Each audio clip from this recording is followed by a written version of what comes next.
2, 1, 2, 1, 2. That's it.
One.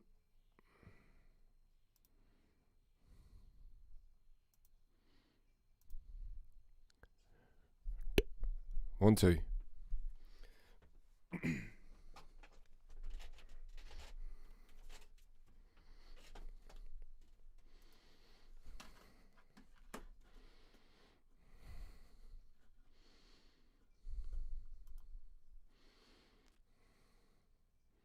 One, two, one, two. Boom, boom, boom. Record. Go. Alright. One, two. Do, do, do. One, two, one, two. Dun, dun, dun. Turn that shade off. Hello. There we go. Hey, everybody. Sorry about the wee fuck up there. I've had an awful tech woes this past couple of weeks. Trying to get my internet sorted for these, and I can't get it done. I can't get it. It's boringly complicated, and I don't know what to do. I don't even want to talk about it. It's pissed me off. I nearly didn't do this, but we're just going to go for it anyway. So, how are we all? Hope you're well. Hope you're enjoying the weather. I know I am. It's particularly fantastic, and yeah, it's lovely. I hope it stays like that I hope we get a few months of this. That would be very cool. Yeah. So, what are we going to talk about? Can you hear the birds? Isn't that nice? We've loads of birds around here. So, we're going to talk about... I wanted to do this on Monday night because Edwin Poots appeared on the Andrew Marr show on Sunday morning, the flagship BBC programme, the political news and political programme. Andrew Marr is a joke. I think he actually started out as a Trotskyite when he was at university, but he's got, they do say that the older you get, the more right wing you get. That's not my experience, but I think Andrew Marr started out as a trot or communist. He was something like that, but he's definitely not that now. He's fucking useless. He's really, really bad. But these journalists, what they do is they do that BBC thing where they ask a politician a question. The politician doesn't answer the question, and then the journalist asks another question, and that seems to be just the way. I don't know how they got there. I don't know why that became the way to do things. You ask you ask a politician a question, they don't answer the question, and you move on to another question. It's nonsense. And so Edwin Poots, you know who he is, the new leader of the DUP. We shall talk about them. They're probably one of my favourite subjects because I do believe, I think that they and a lot of their supporters are almost exclusively responsible for holding us all back. No matter our ambition. So even if you're a nationalist or if you're a unionist, I believe that the DUP hold us all back. So say the union is to remain the status quo. The DUP is bad for that. And if you need an example of it, just you need to have not been paying attention this past 5 years. We know that they completely fucked up Brexit. They were corrupt. They were illegal. They did illegal things, dark money and all this stuff. Everyone was telling them for years that Brexit and what is going to have to, the special terms and conditions that is going to have to apply to Northern Ireland, the DUP aren't going to like it. Everybody told them this. They didn't listen. wee bird running across the roof. You know, and they were. It's not so much that they didn't listen. You know, they basically called everybody an asshole, and they were very sneery and very triumphalist, which is such as their want. So I believe that they hold everybody back. I clearly am a nationalist, as you know, but whether you're a nationalist or a unionist, the DUP are bad for us all. So, excuse me, Edwin Poots went on. So I digress. Edwin Poots goes on the Andrew Marr show on Sunday, just past. I wanted to do this on Monday, but I couldn't do it. I couldn't get to it. So I'm going to play you a bit of that. I'll stop the video as I feel like it, and comment if you don't mind. So I'm going to play this. Here we go. Have a wee listen. If you're watching this, by the way, if you're watching this on the YouTube, be it on the live stream or after the fact, leave a comment. Get into the chat room there. Right now, there's a chat stream, and if you want to send me a message, keep it civilized. If you don't want to keep it civilized, I don't care. I can take it, but I prefer you did. And like, share, subscribe. So here we go. I'm going to play you this little video. So this is from Sunday. Edwin Poots on the Andrew Marr show. Here we go. Now then, the Northern Ireland Protocol is paperwork emerging from Brexit. It was meant to ensure no hard border between the two parts of Ireland. But because it means a trade border between Northern Ireland and Great Britain, it's already made daily life more difficult for people living in Northern Ireland, as well as provoking anger amongst the unionist community. It is the front line of ongoing Brexit tension. Right, we'll stop that already. The Northern Ireland Protocol has made life difficult for the people of Northern Ireland. In what way? For those of you living in the rest of the UK, this is what you're hearing on your media stream. For anybody, or you're in your media, there's no difference. Now, I'm not saying that there aren't certain things that aren't happening just as they did before. No one's starving over here. But to listen to the media, this is the point. They say these things and they don't. So why did Andrew Marr say that? Making life difficult for the people of Northern Ireland. I can say honestly, I haven't noticed any difference whatsoever. I heard a DUP politician, it might have been Edwin Poots, saying that it takes 30 days for a parcel to come from England to the north of Ireland. That's a lie. That is just a lie. Maybe it depends on the parcel. Maybe there's something Edwin Poots shouldn't be buying. It takes a little bit of time to go through various checks, but your normal stuff, definitely not. I bought, for example, you know, I've been having my tech problems. I had to buy an Ethernet cable in order to do this. I bought it last Wednesday and it was with me on Friday from England. So that's a lie. So let's move on.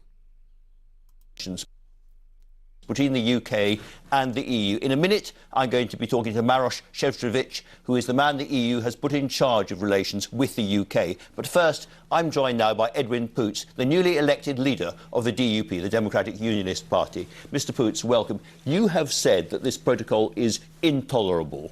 Why? Well, we have a grace period currently. When those grace periods end, we're going to have 15,000 checks per week of goods coming from Great Britain to Northern Ireland. So there's more checks in the port of Belfast and Arran than there is in Rotterdam, Europe's biggest port. We have more checks between Great Britain and Northern Ireland than there is between Russia, Ukraine, Belarus, Moldova, all of those countries on the eastern part of Europe. Belarus? Jesus, you're fucking culty. Fucking Belarus. In the name of good fuck. Now, a part of what he says may be true. We don't know yet. 15,000 checks a day between goods and all this sort of stuff. More checks than go between. We don't know this. This is the future. But what he's doing to alleviate that, absolutely nothing. He's trying to make it worse. The EU have offered Swiss-style checks. There's been various approachments made with regards for our farming community, for our fishing communities, for our manufacturing communities. This man and his political counterparts in the DUP, his colleagues, are doing nothing. All they're doing is trying to stir up trouble and courting loyalists again. And if they fall for that, then fuck them. That's all on them. Again, if they're going to go for that again, that's on them. Ian Paisley Jr. is announced. They put up a poster online saying they were going to have Ian Paisley Jr. was going to be addressing a gathering of loyalists, and the grammar was shocking. And I'm not a grammar Nazi, but it was ridiculous, and they got the date wrong. I think that's tonight, actually. If the loyalists fall for that again, how many times you can't be taken seriously. Your spokespeople are they're comedy. Some of them are comedy acts. We know who we're talking about. I'm not going to give them. I don't even like to talk about them because I think they're that fucking crap. And if they're crap for my fellow Ulster men, then they're crap for us all. You know, that's the way I look at things. But anyway, so let's get on with this. Union. Am I asking the question of the European Union? Are they more trustworthy trading partners in Great Britain? And of course that isn't the case. So we really need to ditch. What he just asked there, he said, were these countries that have got easier trading arrangements better or more trustworthy trading partners than the United Kingdom? Well, first of all, these countries that he mentioned are outside of the EU and have spent the past 30, 40 years working out these trade deals with the EU. So those arrangements are in place. Anything that is in place is in place, and it's been in place. Second of all, I would answer that question. I would say yes, they are more trustworthy because the UK has proven itself to be everything but trustworthy. The answer to that is, well, yeah, it is. Of course they are. Everybody's more trustworthy than the UK. The UK are still trying to villainise the EU for Brexit. The UK are still trying to blame the EU for Brexit. So the answer is yes, they are more trustworthy. Onwards. Call and ditch these checks because they're hugely damaging to the lowest paid workers anywhere in the United Kingdom and Northern Ireland. Ursula von der Leyen, who's head of the EU Commission, just says on the protocol. The Northern Ireland workers are the lowest paid workers in the United Kingdom. We get the lowest incomes of the UK and Ireland. We've got the lowest wages, lowest outcomes, lowest quality of life and all this sort of stuff, although I love it here. But for him to be complaining about low income workers and their plight and their fate, all the while we're sitting with one foot in the United Kingdom and 1 foot in the EU, and we can milk that. As I keep pointing out, Northern Ireland for the first time in history finds itself on the pig's back, where it's get the best of both worlds, the best educated dole queue in the world, the sympathy of the world, and unique access to the European Union and the UK. Apparently, I'll pull it up for you later if I can find it. I just realised I think I know where I can get it. You can't get warehousing space in Belfast. It's all gone. All companies coming from England to set up here to trade with the EU. That was always the benefit for us. The only reason that we were able to get this special unique deal, and it was a special unique deal, was because of our location. We're way off the eastern flank of Europe. Because of our history, they're sympathetic to us. So they were doing us a favour, and they were going to help us. They were helping themselves too, don't get me wrong. They have a border, they have a natural border because of the Northern Ireland situation. They have a natural border with the UK, so it's in their own interest to get that fixed, to put something in place that sorts that out. Let's make no mistake. But it was a good deal for us. But not if you listen to these people. and all their protestations about Northern Ireland remaining exactly the same as the UK. The Northern Ireland is not the same as the rest of the UK. No more so than Scotland is the same as the rest of the UK, or Wales is, or Cornwall is, or everywhere's got their own little unique, and quite in many ways they're not little unique characteristics. They're quite big, and Northern Ireland is exactly that. Probably the biggest differences from the rest of the UK. That's just in personality and character. Legally, we have our own laws. We have our own property laws. We have our own licensing laws. Pubs. The way pubs work here is not the same way that they work in the rest of England, the rest of Scotland, the rest of Wales. You can't get a fucking license to open a pub in this country. Well, it costs a fortune, put that way, but they are difficult to get. So divorce law is different, abortion laws is different, LGBTQ rights are different up until very recently. So Northern Ireland is very, very different in many, many ways. So for people from the DUP to be complaining about the difference, Northern Ireland being different from the rest of the UK, is laughable. It doesn't stand up. It doesn't make any sense. It's a non-starter, as I say. So on we'll go. Well, is the only possible solution to ensure peace and stability in Northern Ireland. What is your alternative? Well, I'm not sure where Ursula von der Leyen is looking at, because we have violence on our streets in Northern Ireland that hasn't been the case for years, and that's in the back of this protocol. And it vexes me because the European Commission over the years have put their heart and soul into winning peace in Northern Ireland, and the current batch of commissioners don't seem to care for the peace process in Northern Ireland, and that really needs to change. That's a fucking joke. His party's run around fucking courting loyalism, and they talk about. I don't know what did he say. I don't know. Did I just miss that? I'll just let this run through. That attitude needs to change. They are doing demonstrable harm to every individual in Northern Ireland, and it's having a devastating impact. No, it's not. Do you want the British government to trigger Article 16, which would put a break to all of this now? They have the grounds to do it because in terms of economic and societal damage, that is very evident. So leading food suppliers are saying they are, when this grace period comes in, are going to struggle to supply hospitals, to supply schools, to supply prisons with food. We have a circumstance... Right, well, on that, let's give them the benefit of the doubt. Let's say that all these hospitals have said that. Let's say all these food, what are we going to say, retailers have said that. Let's say they have said that. Personally, coming from him, I would doubt it. But let's say they have said that. I sort of keep my eye on this stuff, and I haven't heard anything about this. I've heard in Northern Ireland Manufacturing, the trade bodies for Northern Ireland manufacturing, saying that the interest in Northern Ireland and the interest in bringing business to the north of Ireland has never been greater.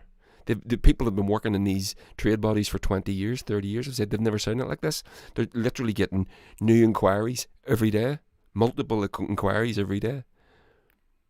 And specifically because of the Northern Ireland Protocol. So he talks about the wages of the workers, the lowest paid workers. Meanwhile, if he would work with the protocol, he can ensure that those wages went up. When he's talking about the food, as I said, let's say that he is correct. Let's say that these industries have expressed concern. Well, let's work with the European Union and the British government to get these potential problems ironed out before the protocol kicks in. Now, we know, he said at the start, he didn't say it, but he said it in another interview, Boris Johnson said multiple occasions, there will be no checks between the north of Ireland, Northern Ireland as he says, Northern Ireland and Great Britain, or Great Britain and Northern Ireland. Now, he said that on many occasions. He went to the DUP, he went to their party conference, and they clapped and applauded like fucking baboons. And he said that, and they believed him. I knew that he was lying at the time. I was listening to people who knew what they were talking about, trade experts. people that I follow on YouTube. And they were saying he's lying. So if I knew he was lying and they knew he was lying, I didn't know he was lying, but they did. And they're telling me, and I'm going, listen, these guys said that can't happen. The European Union is saying, no, there is going to have to be something somewhere. And the most practical place to put it is in the sea, in the ports of Larne and Belfast and the rest of them. So he believed Boris the Faffle Johnson, a known liar. He believed him. His party believed him. Despite what history has taught us, despite what Carson said about the Tory party, oh, what a fool was I. All that stuff going back to the 1920s. Despite all that, he still believed him. They campaigned for him. They kept the British government, the Tory government in power, the Theresa May government in power, in order to get Brexit over the line. All the while they were going to be betrayed. They turned down Theresa May's Brexit deal, which was better for them because it was going to be a soft Brexit. And they had the control and vote in Parliament at the time, if you remember. They stymied that, or they sunk that. They made sure that didn't happen. Now they're here complaining about the protocol existing at all, whilst the rest of us are saying, but we want this. This is a good thing. The DUP represent a minority of a minority. Okay, the minorities in Northern Ireland, Ulster Protestants that vote for the DUP, they're a minority. And he's representing the loyalist hardline version of that, which is the minority of that minority. And we're supposed to believe him. Meanwhile, he goes on to the flagship BBC political programme, Sunday Political Magazine, and gets softballed by Andrew fucking Marr. What is the point of this? And lies. There's more. Let's go. Leading food suppliers are saying they are, when this grace period comes in, are going to struggle to supply hospitals, to supply schools, to supply prisons with food. We have a circumstance where medicines and medical devices, over 90% of them come from Great Britain to Northern Ireland. New modern cancer drugs not being able to get in. So all of the criteria can be met and easily met. And remember, the European Union triggered Article 16 very easily when they wanted to stop vaccinations coming through Northern Ireland. And they reversed it.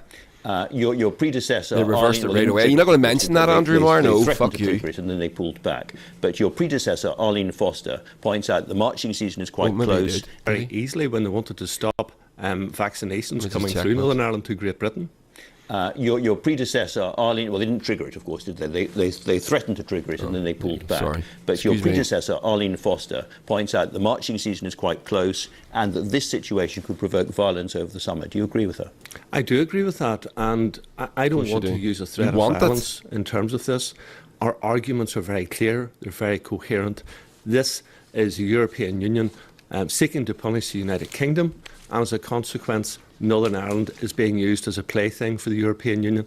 I can assure you Northern Ireland should be nobody's plaything. We are citizens of the United Kingdom, we were citizens of the European Union, and we deserve to be treated with the same respect as everybody else. Thanks for the moment, Mr. Poots. Mr. Šefčovič, I don't know if you were able to hear that, but Edwin Poots, leader of the DUP, was saying that people like you are using Northern Ireland as a plaything, and you're not really serious about peace there. No, I think that we really do our utmost to make sure that also in practice we demonstrate our total commitment to the Good Friday Belfast Agreement, and therefore, I mean, we've been looking... So, basically, Edwin there, an arch-Brexiteer, and that is what he has in common with his English counterparts. He is an arch-Brexiteer, along with the rest of the DUP, but one of the characteristics of them, they offer no solutions. And we can't lose sight of the fact that the Northern Ireland Protocol is the solution. It's the solution to Brexit for Northern Ireland. Enda Kenny was warning about Brexit years ago, the Taoiseach of Ireland. I don't know how long, what was it, 7 years ago? 8 years ago. He was warning about it. He said, your Brexit, there's a lot of talk about Brexit. No one's talked about the border in Ireland. And he got laughed out down the street for saying it. And here it is, 7 years later. So, this is the thing. There's no solutions with this. They're presenting the protocol as if it is the problem. It is not the problem. It is the solution. The problem is Brexit. If you want to talk about democracy, the people of the north of Ireland didn't vote for Brexit. We voted against it. I would go so far as to say that the vote should be null and voided, because we know that the DUP did illegal things. They used dark money that they never explained. Again, why was the DUP uniquely able to do that? Because election law in Northern Ireland is different from the rest of the United Kingdom. So the DUP claiming that they want us to remain the same as everybody else. Meanwhile, they're funneling dark money into the Brexit campaign, and they're the only people that can do so because of the unique laws within Northern Ireland.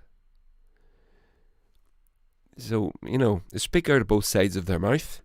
White men speak with forked tongue, and that's absolutely for sure. Now, I'm going to read you a little bit. Where are we? Let me just pull an article up here. Šefčovič. He's the new chair of the EU. Oh, and we'll talk about that in a sec. I'll just pull the wee thing up there. It's good news. Don't know much about it, but so this is from a few weeks back, but it's basically the same. It's the same. It's the same thing as Poots. So Poots is, it's from the RTE website. Poots' Brexit comments lack adherence to reality. So the EU's ambassador to the United Kingdom has accused the DUP leader, Edwin Poots, of making comments about the post-Brexit Northern Ireland Protocol that lack adherence to reality. João Vale de Almeida was asked about Mr. Poots, saying the agreement was demonstrable harm to every individual in Northern Ireland, very similar to what he said on the Andrew Marr show, and is having a devastating impact. In fact, exactly the same. The ambassador told BBC Radio 4, maybe he's talking about that interview actually. The ambassador told BBC Radio 4 Today programme, first of all, I don't think those statements have any adherence to reality. The EU is politically, financially and emotionally, I would say, committed to peace and prosperity for everybody in Northern Ireland. The protocol is not the problem. Brexit created the problem in Northern Ireland. The protocol is a joint endeavour of the United Kingdom and the European Union. It is British law, European law, international law. There is no alternative to the protocol. Even those that criticise the protocol do not present an alternative which is compatible with the terms of Brexit. So do you understand that? Those that criticise the protocol do not present an alternative which is compatible with the terms of Brexit. It's not that Brexit's not compatible with the terms of the protocol. The protocol is to be compatible with the terms of Brexit. Brexit is the first. The protocol comes second. There was no protocol before Brexit. And no one complaining about it is offering a solution. The European Union just this week offered a Swiss-style arrangement. Switzerland is not in the European Union, but exists right in the heart of it, physically, geographically. And they have trading arrangements with the European Union. The European have offered this for Northern Ireland. They've said, listen, the Brexit to the UK, the British government, we've got these in place for Switzerland. And they've also said that they can put them in quite quickly. Said because they already exist, so we can really quickly implement these to alleviate if you think it's going to help. It's the DUP that are saying no. And the hard bit for me to take is the DUP are a busted flush. They're dead. They're dead party walking. Their support in the north of Ireland has collapsed.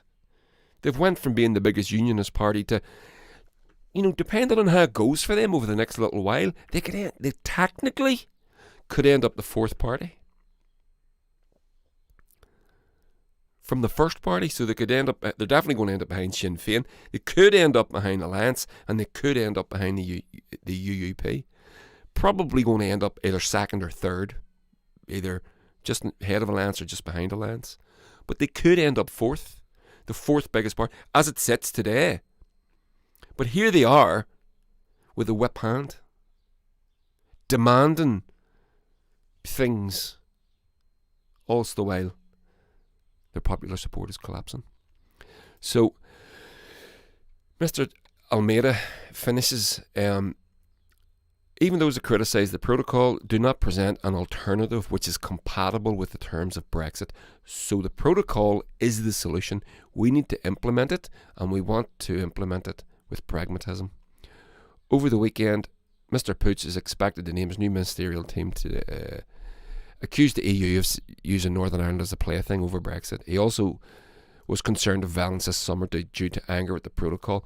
He said there was the violence in Northern... There is no violence in Northern Ireland. There is none. He's a fucking liar, again. And I think he's trying to stoke anger. This is what the DUP have done their entire existence. I'm going to read you... So, I'm going to finish with this. I'm just going to...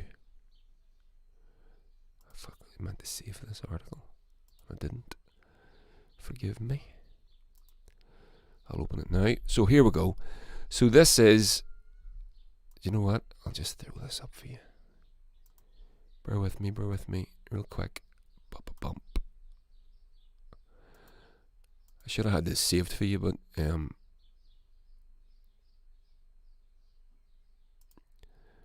had to uninstall all the bloody software and stuff earlier on. So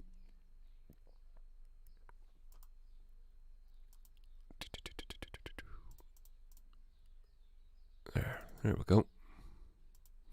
So this is Brian Feeney. Shut that down. So Brian Feeney wrote an article for it's the Irish News, isn't it? So a couple of weeks ago, you read here that electing... Sorry, I'll read the title for those of you that's going to be listening to this on a podcast. And yeah, this is going to be on a podcast tomorrow. Well, maybe tonight. So you can download it and listen to it at your leisure if you don't fancy watching or listening to this. So, the article is titled, "The DUP came to an end last Thursday at the Crown Plaza." That's a big spake, isn't it? So...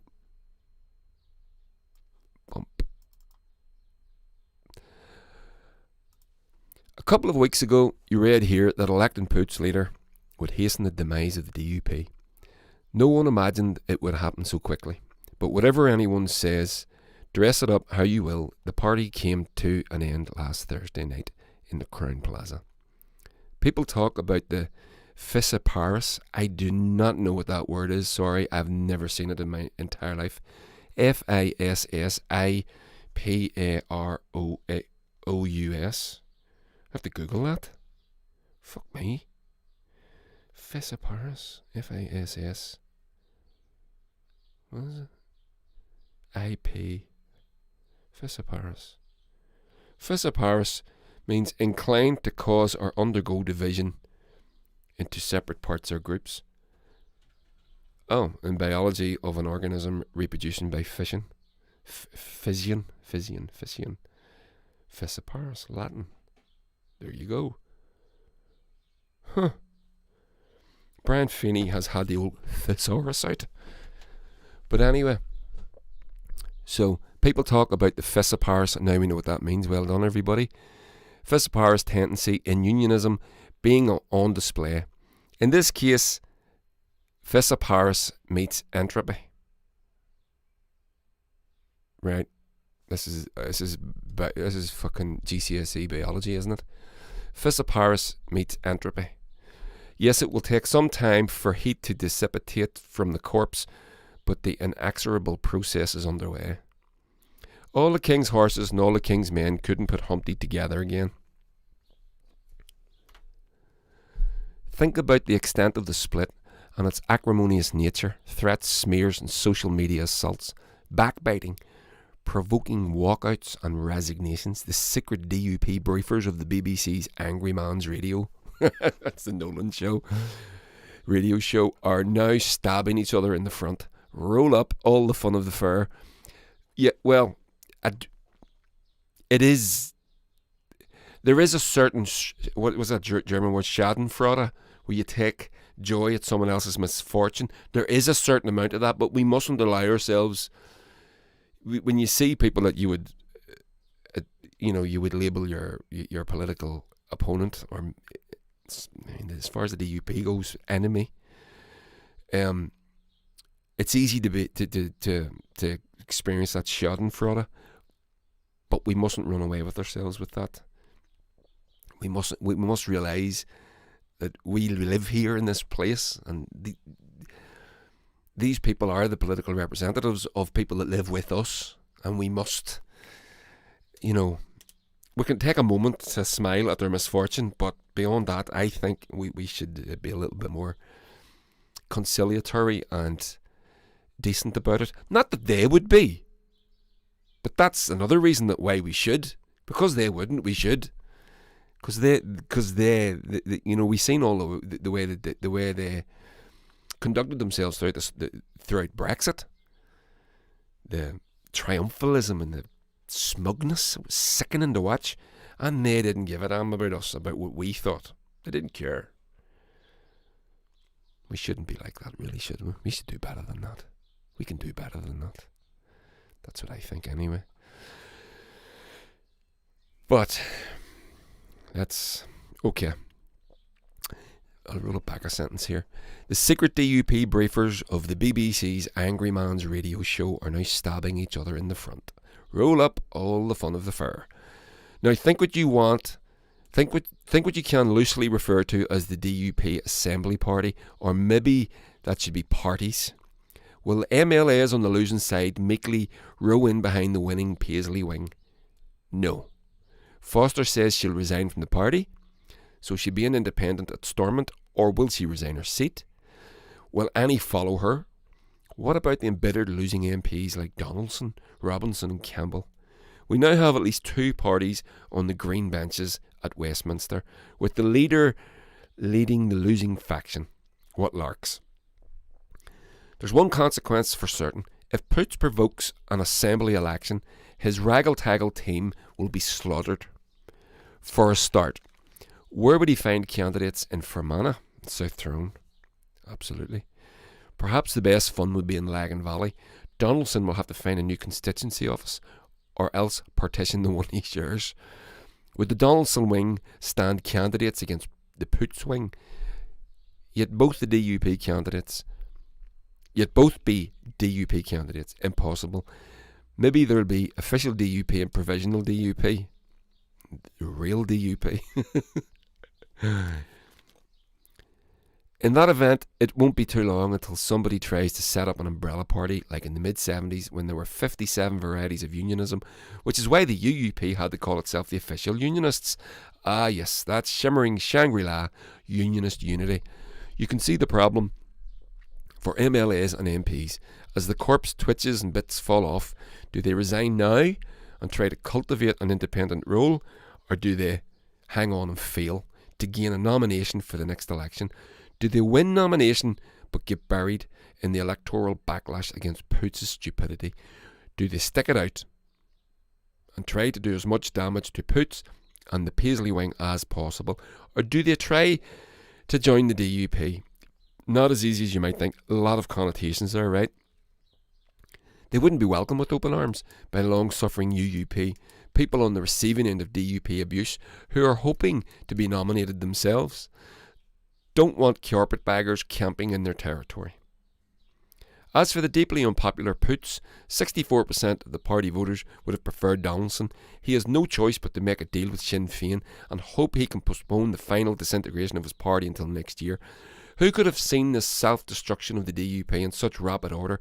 Obviously Poots and his crew haven't read Ernest Hemingway's The Sun Also Rises. On that matter, when the character Mike Campbell was asked, "How did you go bankrupt?" he gave a self-contradictory answer. 2 ways. Gradually, then suddenly. Brilliant. That is fucking brilliant. What a great way of describing. The end comes quickly. It comes gradually, and then boom, you're off a cliff. Exactly like the DUP, with gradual part beginning with the misguided embrace of Brexit, absolutely, in the expectation that a hard Brexit, which they espoused, would produce a hard British border in Ireland. And this is the thing that we mustn't lose sight of, everybody, and it doesn't get mentioned often enough. The alternative that the DUP, that they don't mention, they still don't mention this, but the alternative that the DUP, when they say they don't want the protocol is the borders in the Irish Sea. What they fail to mention, and they continually fail to mention, and they never get brought to task about it, is that what they want is a hard border in Ireland. They want the old border back in, the old unpoliceable border that was a magnet to create the Troubles. Right? So we'll finish this. The sudden part being hit in the face with the boomerang of the hard Brexit they advocated and its inevitable consequence, the DUP border in the Irish Sea, which killed the party. So Brian Feeney on the nose there, as usual. He's very good. I do like Brian Feeney. So, just checking in, make sure that the stream is still going. It is indeed. So, listen, we're going to pile through this. I had an article there by Ursula von der Leyen to read out. I'm not going to bother. She said pretty much something along the lines of what we've spoke about already. So I'm just going to mention a few things and then we're going to pull this. So there you go. That's, we'll draw a line under that one. The DUP and their continuing exploits.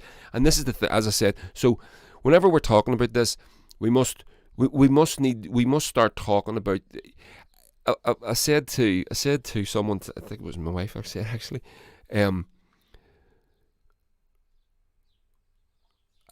I was out on my bike last night. I cycle, and I was going past the roundabout at Craigavon Hospital, heading over to Portadown. I was going over through Portadown on the bike, and there was a load of protesters putting up anti-Northern Ireland loyalists putting up signs.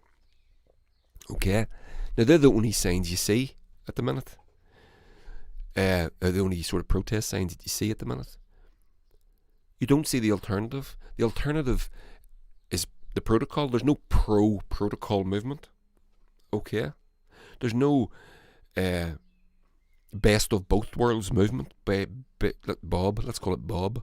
B-O-B, best of both. There's no version of that. There's no badge you can wear. There's no little icon you can put up on your social media feed for your avatar. Do you know what I'm saying here?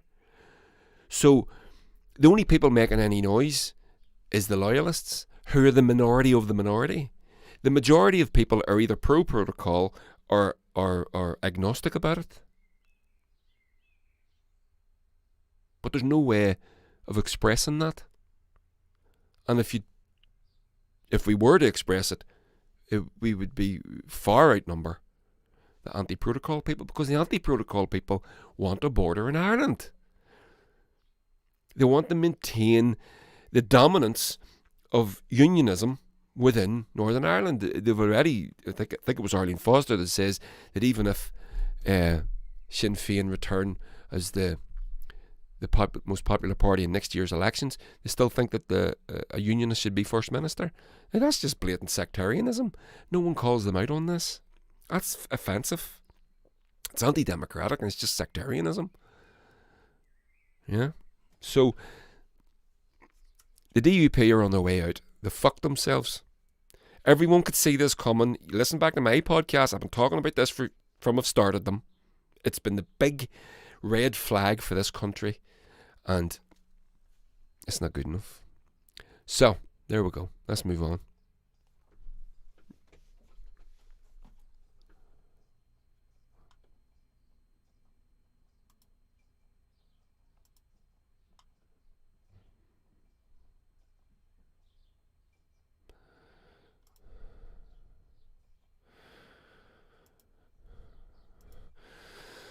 Boom. So, Irish Language Act.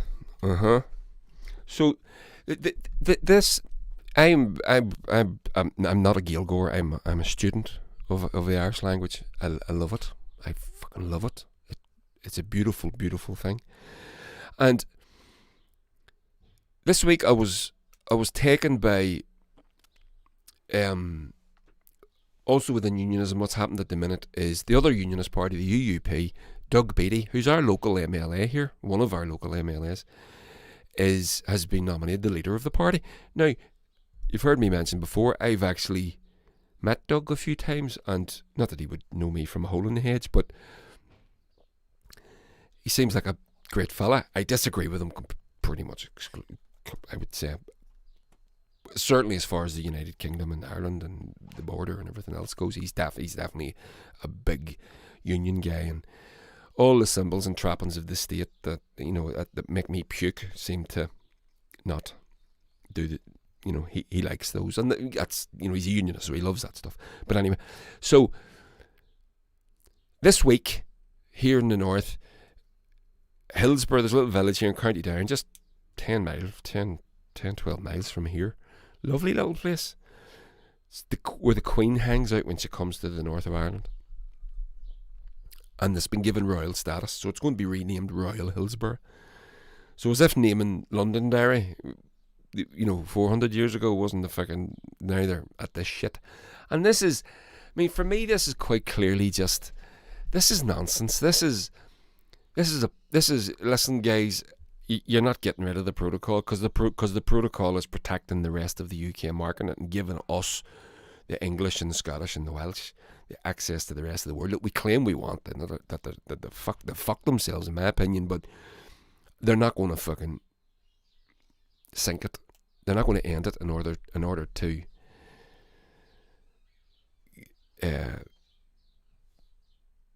please the DUP, a minority of a minority. Remember, okay? So these little things happen. It's all the flag shaggers. I don't get it. You've got, they're building a new royal yacht, Britannia, 200 million. When it comes to this stuff, there's no shortage of money. You know, look at the money that the Tory government have wasted, billions, over this COVID debacle. The only two things that were successful out of it was the NHS vaccine rollout. The NHS vaccine rollout that they never mention. They meant the vaccine rollout. They never talk. They never say NHS. It was the NHS that did it. But they call it the NHS test and trace system. NHS, which was a disaster. NHS had nothing to do with it. That is not an accident. They do that on purpose. And the furlough scheme. So the NHS vaccine rollout and the furlough scheme are the only two things the British government got right about this. And what are they? Socialist policies. The free market that they threw the billions at got nothing right. They fucked it up. The Oxford vaccine, they wanted to give it away. They wanted to license put out into the public domain. And it turned out that it was the Bill Gates Foundation that stymied that. Which is creepy as fuck. I could talk about that. I know a little bit about that actually, but I'll not go into it right now. It's very, very Machiavellian. I mean, how much money's enough for these people? And it is about money. It's staggering. But I digress. Such is my want. Fuck, it's my podcast. I can do it. Goddamn, I can do it. If I want to digress, I will digress. So,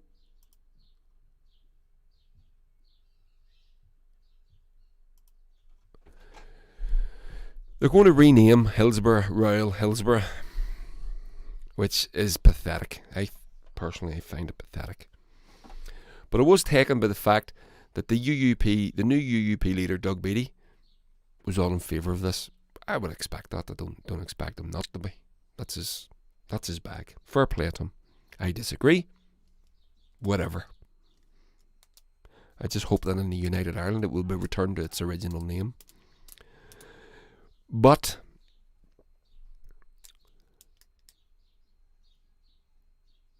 the same DUP leader, or the same UUP leader, who has been hailed this week. If you live on Twitter, well, I don't live on it, but you know what I mean. If you spend a lot of time on Twitter, which I do, you can't help but notice. And I follow lots of unionists, by the way, on Twitter. And I don't troll them, or I'm just trying to scan to get a feel. I'm happy to read the tweets to see what unionism thinks about this or that or the other thing. And I couldn't help but notice everyone was hailing Doug as this new liberal within unionism, and that the slide of unionist voters from the DUP to the Alliance Party was going to be halted and maintained kept within unionism, because they're all going to go to the UUP, which might happen. It looks like that might be the case. Because Doug is in effect, he's an effective political campaigner. He's a good guy. Like, you hear him talking, he's solid, and he's funny, and he doesn't come across like a dick. Unlike everybody in the DUP. So that might be true. But the same week that the Royal Hillsborough thing is announced, the Irish Language Act has once again come into, because it's now 10 years since the Irish Language Act was supposed to have been brought in, and it hasn't been brought in yet. And it's being, not only it's not being brought in, it's being vehemently opposed across the board from the two main unionist parties, and definitely the minor ones, the TUV and whatever. And it's very sad. It's very sad. It makes me sad. The Irish Language Act is the Irish language. Whenever you hear unionism talk about the Irish language, they call it a political language. As they say that we're politicising the language. Well, my response to that is, well, I disagree strongly. Are there some people with it? Probably.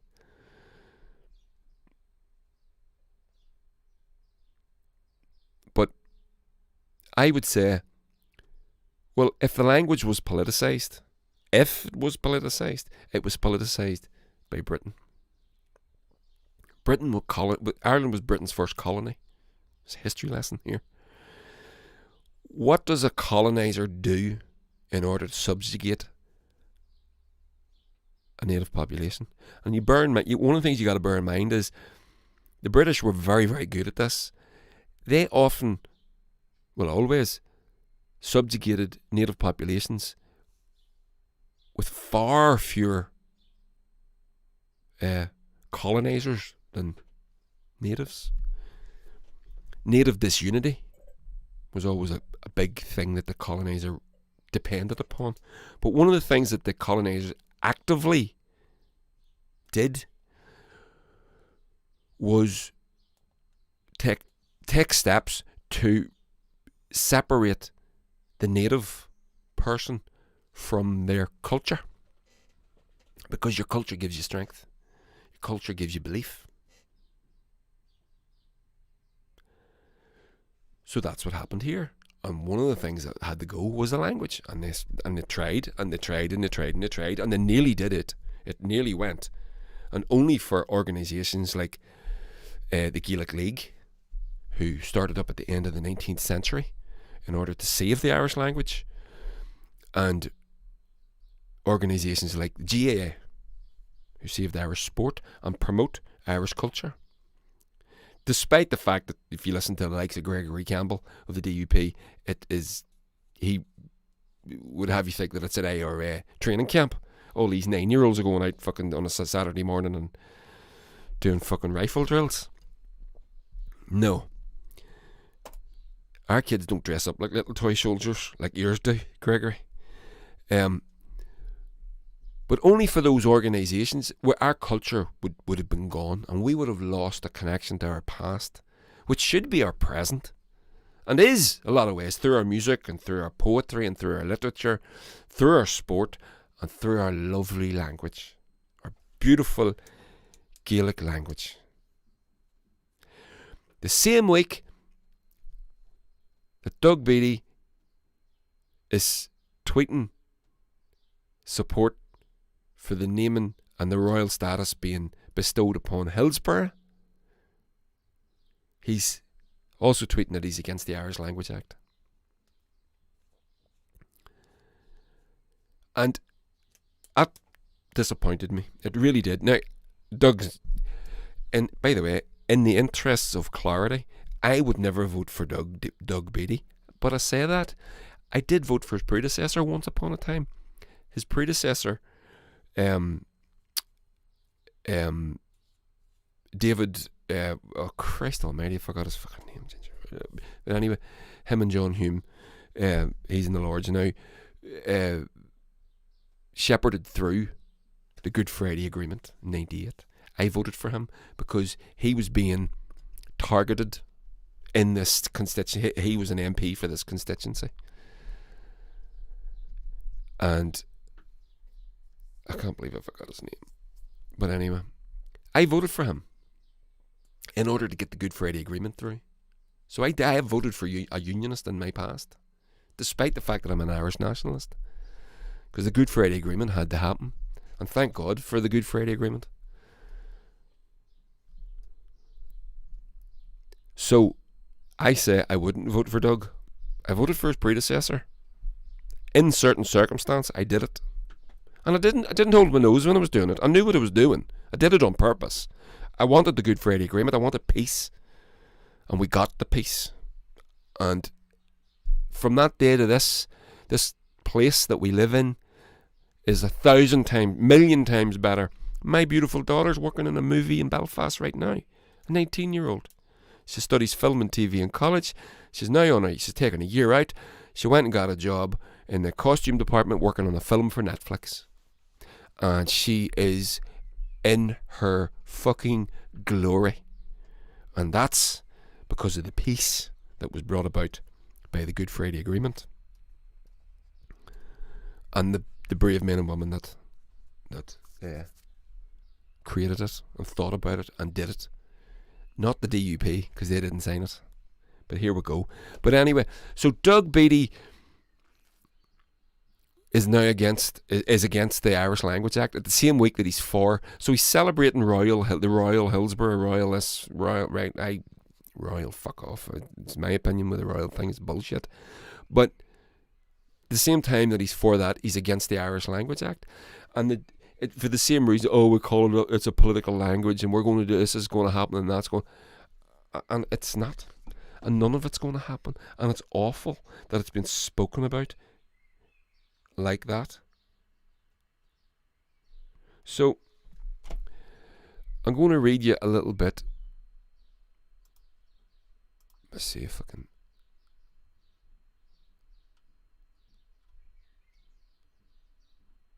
Okay. So I'm going to read you a little bit from this article about the Irish language. Where the friggin' hell have I put it? There it is. So, this is from the Charities Institute of Ireland, and it was published in the Irish Times. I'm not going to read it all because it's a bit lengthy, but it'll give you an idea. Whenever you say, if you think that the Irish language is a political language, you don't understand the language. It's a different language. It literally sees the world. You see the world. When you start to speak in Irish, you start to see the world in a different way. And it's one of my great joys in life. I don't get to spend as much time on it as I would like to these days because of the situation here at home. I've explained that to you recently. But I'll read a little bit from this. And hopefully it'll explain something that maybe you haven't understood before. So here we go. So this is an article in the Irish Times, and it's called "A Magical Vision is Hidden in the Irish Language and We Need to Rediscover It." What if we've been looking at Irish through the wrong lens all these years? Rather than it being a subject that causes heartache in schools, it might actually be a periscope into our psyche and our souls. A path towards an entirely fresh way of seeing reality, transforming existence from a predictable and quantifiable 3D dimension into a vacillating multi-dimensional realm with the potential of bleed-throughs from other parallel worlds. First, there are some truths about the language that need to be acknowledged through the grammarians and language, though the grammarians and the language academics might not agree. 1. Irish derives from a world in which the unseen is as real as the seen. 2. It acknowledges the existence of other dimensions. 3. It is based on an understanding that nature and the land are vibrant, sentient beings. 4. At its most potent, can be a language of incantation, meaning that it has or might have the potential to summon up wishes, behaviours, people and things. These are bold claims, I realise, and whether any lofty academic linguist would agree is debatable. But let me explain with some examples of the many Irish words and phrases that can upend your way of seeing reality. Words like skimpini, for example, which conveys the effects of light dancing before one's eyes, either real light or the supernatural. Those glimpses we get through the veil of what lies beyond. A single word like this can shift one's frame of reference radically to question all one's assumptions and offering the potential of a more holistic and limitless way of thinking and being. Caithnin is another fine example of how a single word can unlock the hidden richness in our lives and landscape. It means a speck of dusk, a husk of corn, a snowflake, a subatomic particle, and a minuscule smidge of butter, or anything tiny that gets into the eye and irritates it.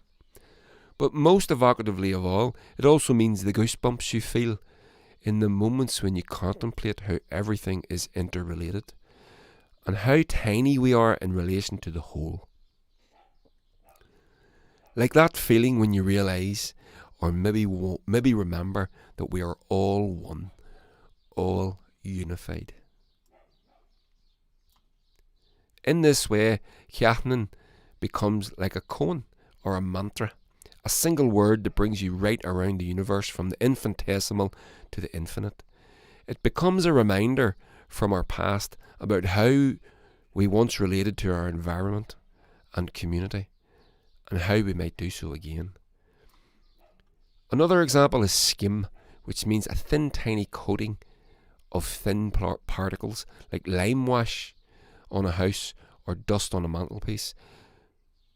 There are good practical, pragmatic reasons that any lexicographer would be comfortable with, but there are other nebulous ones which might prove more challenging for the limited claustrophobic way of thinking that we now ascribe to this age of empirical reasoning and narrow-mindedness.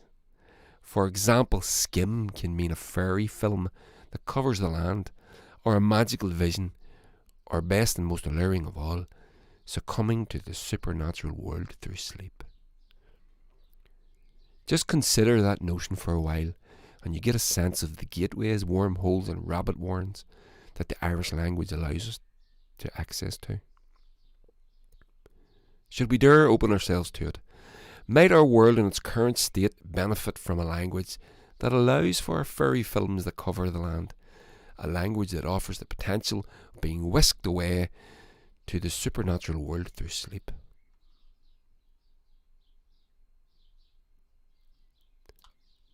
Alternate dimensions. I'm going to finish. I'm not going to read all of this because it does go on, but it's a beautiful article. I'll put the link in at the end of this. But I'm just going to finish with the last paragraph.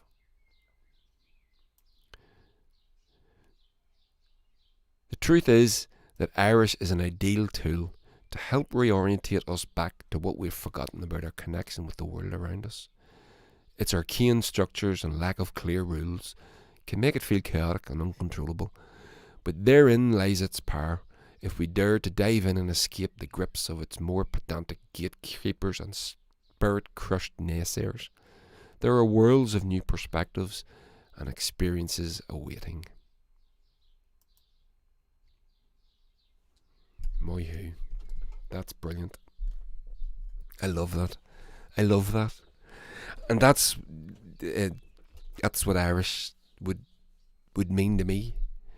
When you hear, the names of animals in Irish, but what they translate to, the English translate, it's beautiful. It's far more poetic. And for it to be called a political language is offensive. It is wrong, because it offers us so much more. It's a different way of thinking, beyond, as the author writes in the article, beyond the empirical way that we must think these days, beyond the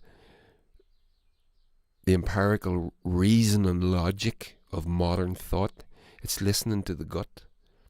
It's looking at the world differently and realising through these words in this language that the world isn't the way we see it. And then we talk about the reach into the other world, the spirit world, or the other dimensions, which I like to think exist. But anyway, that's me. So, going to end. That's the end of the thing. That's the theme tune. So it must be over. Yeah, it is. So listen, thanks everybody for joining me. I hope if you're listening to the podcast, come over to the YouTube for me. The like, share, subscribe. I'm going to try and do this. I know I've said this before, but I'm going to really try. Wednesday night, 7 o'clock, I'm going to try and do a live stream just regularly. And I think I'll be able to build this up that way. So, like, share, subscribe, everybody. And sure, we'll catch you on the flip side. Cheery bye now.